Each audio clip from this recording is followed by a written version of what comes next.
আজ আমরা শুনব বড়পীর আব্দুল কাদের জিলানীর একজন নেককার মুরিদের গল্প।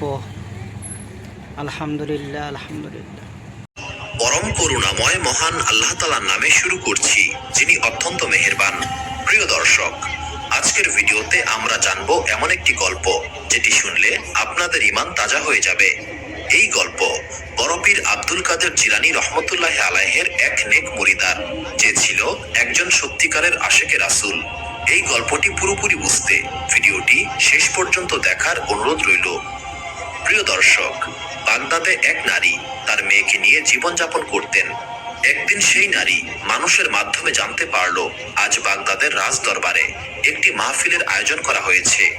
এটি শুনে সেই নারীর খুব ইচ্ছে হলো সেও রাসূলুল্লাহ সাল্লাল্লাহু আলাইহি সাল্লামের জন্য আয়োজিত এই মাহফিলে অংশ নেবে। এই স্বাদ মনে জাগার পর সে তার মেয়েকে বলল, বেটি, তুমি তৈরি হয়ে নাও, আমরা রাসূলুল্লাহ সাল্লাল্লাহু আলাইহি সাল্লামের জন্য আয়োজিত এই মাহফিলে যাব। অজু করো, সুন্দর কাপড় পরিধান করো। আমি শুনে এসেছি সেখানে অনেক বড় বড় আলেম এবং বড় বড় বুজুর্গ ব্যক্তিরা আসবে। বেটি, তুমি তাড়াতাড়ি তৈরি হয়ে নাও। এমন সুযোগ জীবনে বারবার আসবে না। আমরা সেখানে অনেক নেকি পাবো। চলো বেটি, আমরাও শরীক হই এবং সওয়াবের অংশীদার হই। মা বেটি দুজনেই রাসূলুল্লাহ সাল্লাল্লাহু আলাইহি সাল্লামের জন্য আয়োজিত এই মাহফিলে অংশ নিতে বাগদাদের খলিফার মহলের দিকে রওনা হয়ে গেল। মহলের সামনে পৌঁছে দেখল সেখানে দরজার সামনে এক প্রহরী দাঁড়িয়ে রয়েছে। প্রহরী তাদেরকে জিজ্ঞাসা করলো, তোমাদের কাছে কি মাহফিলে আসার কোনো দাওয়াতনামা রয়েছে? তখন মা এবং মেয়ে বলল, না, আমাদের কাছে কোনো দাওয়াতনামা নেই। তখন প্রহরী বলল, তাহলে তোমরা এখানে এসেছো কেন? সেই নারী জবাব দিল, আমরা শুনেছি রাসূলুল্লাহ সাল্লাল্লাহু আলাইহি সাল্লামের জন্য মাহফিল হচ্ছে। আমরা মনে করেছি এই মাহফিল সবার জন্য উন্মুক্ত, সবাইকে দাওয়াত দেওয়া হয়েছে। আমরাও রাসূলুল্লাহ সাল্লাল্লাহু আলাইহি সাল্লামকে অনেক ভালোবাসি, তাই আমরা মা বেটি এখানে হাজির হয়েছি। তখন সেই দারোয়ান বলল, বিষয়টা এমন নয়, এখানে যারা এসেছেন তাদেরকে সবাই খলিফা নিজে দাওয়াত দিয়েছেন। এই মাহফিল সবার জন্য নয়। এখানে অনেক বড় বড় লোক এবং বড় বড় আলেমরা এসেছেন। বাদশার খুব কাছের মানুষেরা এসেছেন। যদি তোমাদের কাছে দাওয়াতনামা থাকে তবেই কেবল তুমি ভেতরে প্রবেশ করতে পারবে, আর যদি না থাকে তবে তোমাদেরকে ভেতরে যেতে দেওয়া হবে না। জবাবে সেই নারী বলল, আমাদের কাছে কোনো দাওয়াতনামা নেই, কিন্তু রাসূলুল্লাহ সাল্লাল্লাহু আলাইহি সাল্লামের জন্য সত্যিকারের ভালোবাসা রয়েছে। আমি আমার রাসূলকে অনেক ভালোবাসি। অনেক আশা নিয়ে আমি আর আমার বেটি এসেছি। তুমি আমাদের কেন ভেতরে যেতে দেবে না? আমাদেরকে কেন আটকাচ্ছ? তখন প্রহরী আবারও বলল, দেখো, আমি হুকুমের গোলাম। তোমাদের কষ্ট আর ব্যাকুলতা আমি বুঝতে পারছি, কিন্তু আমি তোমাদেরকে প্রবেশ করতে দিতে অক্ষম। এটি শুনে সেই নারী অত্যন্ত মর্মাহত হলো এবং নিজের বাড়ির দিকে রওনা দিল। পথে তার মেয়ে বলল, মা, আমরা খুবই গরিব, তাই আমাদের কোথাও ঠাঁই নেই। আমরা রাসূলুল্লাহ সাল্লাল্লাহু আলাইহি সাল্লামকে সত্যিকারের ভালোবাসি, তবু আমরা এই মাহফিলে অংশ নিতে পারলাম না। জবাবে সেই নারী বলল, বেটি, তুমি কষ্ট পেও না।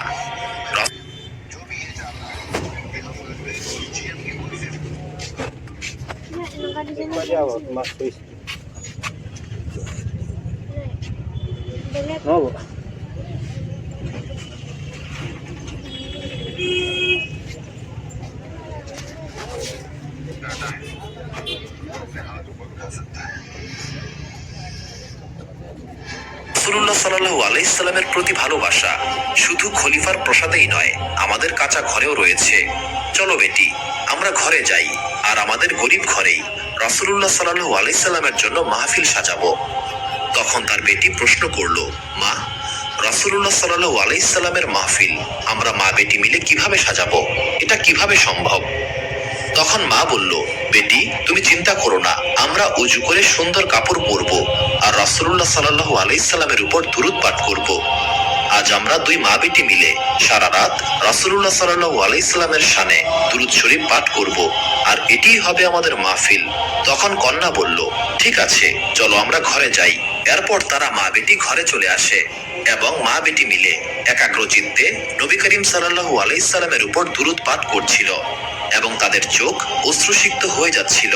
তখন মা বলে, যখন আমার রাসূল এই দুনিয়ায় আসেনি তখন দুনিয়া ছিল অন্ধকারে নিমজ্জিত।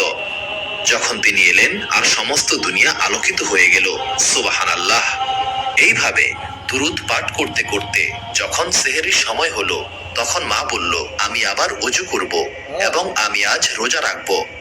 হ্যাঁ, দেখি না আমি, তুমি কইতেছো যখন হইব আমি তোমার ক্যাশ দিয়ে দেবো, ঠিক আছে? না না না, আরে কইছো তো কইছো, আর কি এখানে আর তুমি এমনি নিতে। হ্যাঁ, না না না না, বাতা হিসাব টিসাব। তুমি ঘরের দিকে আইলে আমি তোমার ক্যাশ দিয়ে দেবো। হ্যাঁ,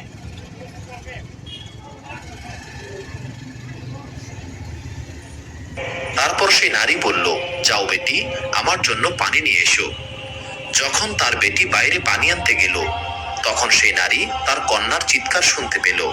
তার কন্যা কেন যেন ভয়ে চিৎকার করছে এবং এরপরই তার কন্যা দৌড়ে ঘরে চলে আসলো। তখন সেই নারী বলল, বেটি, তুই এমন চিৎকার করলে কেন? কি হয়েছে? কি দেখে ভয় পেয়েছো? তখন তার কন্যা বলে, মা দেখো, বাইরে কে যেন দাঁড়িয়ে রয়েছে, সাদা দাড়িওয়ালা এক ব্যক্তি, আর তার চেহারায় যেন নূর চমকাচ্ছে। মা, তুমি একবার বাইরে এসে দেখোই না তিনি কে, এখানে কেন এসেছেন? উত্তরে তখন সেই নারী বলল, বেটি, আমরা খুবই গরিব, আমাদের এই কাঁচা ঘরে কে আসবে? আর ধনীরা তো তাদের মাহফিলে আমাদের প্রবেশাধিকার দেয় না, তাহলে আমাদের মতো গরিবের মাহফিলে কে আসতে পারে? তখন তার কন্যা বলল, এসে দেখোই না বাইরে কে এসেছে।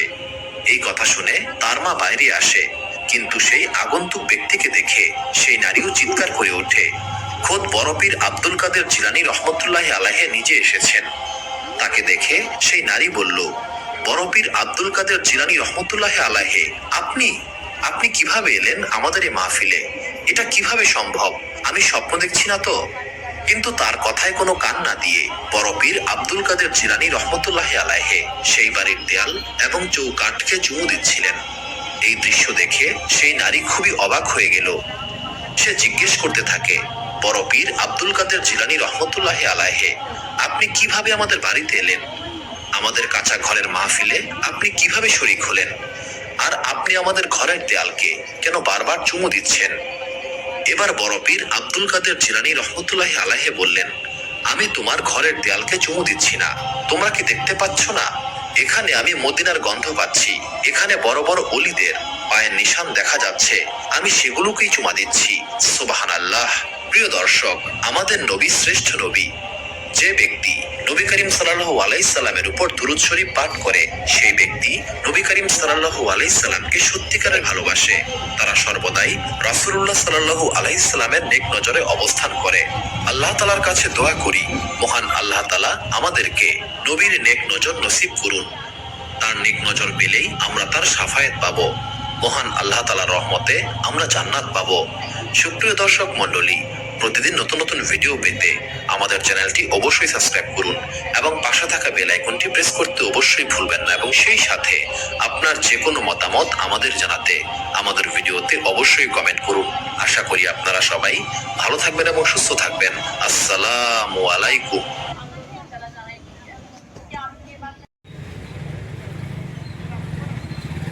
আলহামদুলিল্লাহ, আলহামদুলিল্লাহ। নিয়ামুল কোরআন ইউটিউব চ্যানেলের জন্য আজ আমরা এই গল্প শুনতে ও শিখতে পারলাম।